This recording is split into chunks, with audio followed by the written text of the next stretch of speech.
ডাকতে বললেন, ঘরের দরজা নাই খুলতেই ঘরের মধ্যে থেকে বলতেছেন, বাসাতে কে আছো তোমরা? আমাদের 2 বদনা পানি দাও, ফজরের আযান হয়ে গেছে, এখন আমরা ওযু করে নামাজ পড়ে এবং একটা জায়নামাজ আছে আর একটা জায়নামাজ দাও।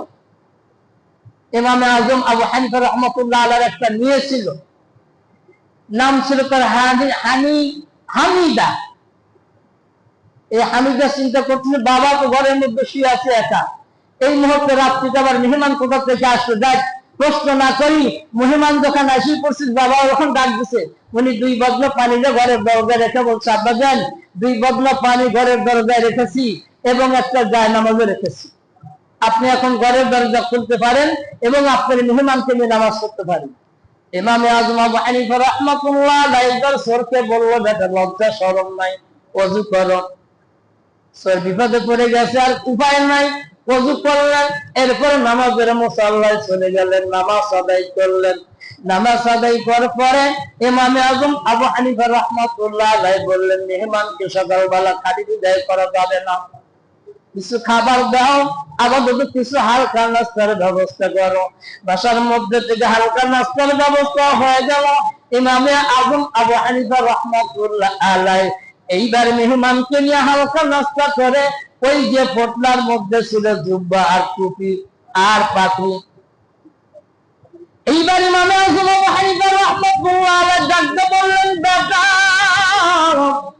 আল্লাহ তোরে কবুল করেছে, যার কারণে আল্লাহ আমার ঘরের মধ্যে করে প্রবেশ করাইছে, আল্লাহ যা হুকুম করেছে আমার তা করতে হবে, বাদ বাকি করেছে পর জুব্বা পর। সর চিন্তা করছে আর কি উপায় নাই, জুব্বা করছে। ইমাম আযম আবু হানিফা রাহমাতুল্লাহ আলাইহি নিজে হাতে মাথায় টুপি পরাইয়া পাখরিটা এরকম সুন্দর করে কাজ দিয়ে বাইরে ফেলে যা, তুই এখন চুরি করিস আর ডাকাতি দিস, যা খুশি তাই করে যা, আল্লাহ তো যা বলে তুই তাই করে যা, আমি তোকে ছেড়ে দিলাম, আল্লাহ যা আমাকে অর্ডার দিয়েছিল আমি অতটুকু পালন করলাম, এখন বাদ বাকি আল্লাহ দিচ্ছে। সর যখন ঘর থেকে বের হয়ে যায়, ইমাম আযম আবু হানিফা রাহমাতুল্লাহ আলাইহি আল্লাহর কাছে দরখাস্ত করলেন, আল্লাহ তোমার যেই বান্দা আমার ঘরের মধ্যে চুরি করার জন্য ঢুকেছিল, আমি এইবারে একটা আলিম সাজায়া ঘর থেকে বের করে দিলাম, একটা মুসল্লি সাজায়া ঘর থেকে বের করে দিলাম, আল্লাহ বাকি ইচ্ছা তোমার, তুমি যদি আরে কবুল করো তোমার রাস্তার মধ্যে তুমি নিয়ে নাও, তুমি যদি কবুল করো দিন সিরাতাল মুস্তাকিমের পথকে পরিচালিত করো, যেরকম নামার হাওয়া।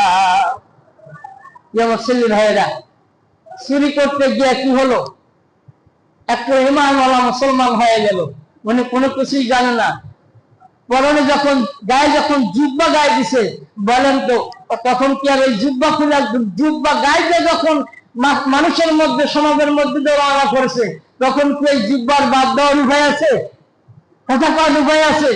সব চিন্তা করলো গেলাম চুরি করবার, অথচ জুব্বা বানায় দিল, যা পরে যখন দিছে এটা আর ফলবে না, আর কোনোদিন চুরি করতে যাবো না, এখন মসজিদে বসে বসে আল্লাহ আল্লাহ করি, দেখি তো আল্লাহ খাবার দেয় কিনা। আসলে আল্লাহকে ডাকলে আল্লাহ খাবার দেয় কি দেয় না, বাস্তবায়ন প্রমাণ।